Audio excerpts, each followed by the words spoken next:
And I must tell you, this presumption that you hear consistently from Joe Biden and Kamala Harris, that America is systemically racist, and that, as Joe Biden said, that he believes that law enforcement has an implicit bias against minorities, is a great insult to the men and women who serve in law enforcement. And I want everyone to know, who puts on the uniform of law enforcement every day, that President Trump and I stand with you.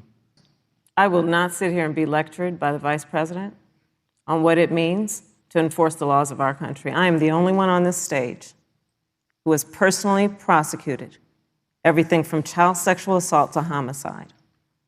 I'm the only one on this stage who has prosecuted the big banks for taking advantage of America's homeowners. I'm the only one on this stage who prosecuted for-profit colleges for taking advantage of our veterans.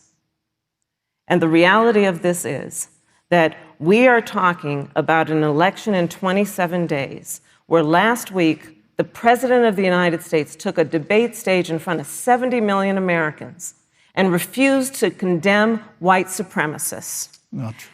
And not true. It wasn't like he didn't have a chance.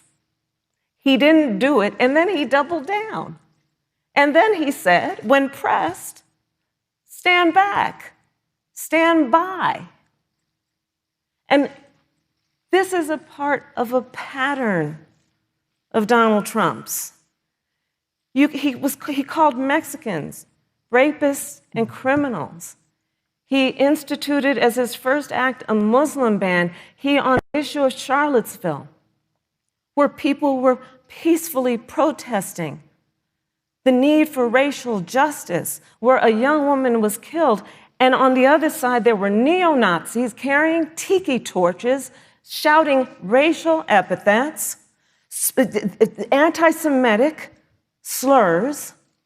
And Donald Trump, when asked about it, said there were fine people on both sides. This is who we have as the President of the United States. And America, you deserve better. Joe Biden will be a president who brings our country together. Senator Harris, and recognizes the beauty in our diversity and the fact that we all have so much more in common. The climate is changing, but the issue is, what's the cause and what do we do about it? President Trump has made it clear that we're going to continue to listen to the science. Now, Joe Biden and Kamala Harris would put us back in the Paris Climate Accord. They'd impose the Green New Deal, which would crush American energy, would increase the energy costs of American families in their homes, and literally would crush American jobs.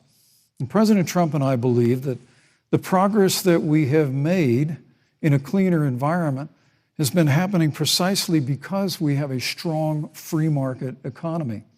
You know, what's remarkable is the United States has reduced CO2 more than the countries that are still in the Paris Climate Accord, but we've done it through innovation, and we've done it through natural gas and fracking, which, Senator, the American people can go look at the record. I know Joe Biden says otherwise now, as you do, but the both of you repeatedly committed to abolishing fossil fuel and banning fracking. And so by creating the kind of American innovation, we're actually steering toward a stronger and better environment. Joe understands that the west coast of our country is burning, including my home state of California. Joe sees what is happening on the Gulf states, which are being battered by storms. Joe has seen and talked with the farmers in Iowa, whose entire crops have been destroyed because of floods. And so Joe believes, again, in science. I'll tell you something, Susan. I served, when I first got to the Senate, on the committee that's responsible for the environment. Do you know this administration took the word science off the website and then took the phrase climate change off the website?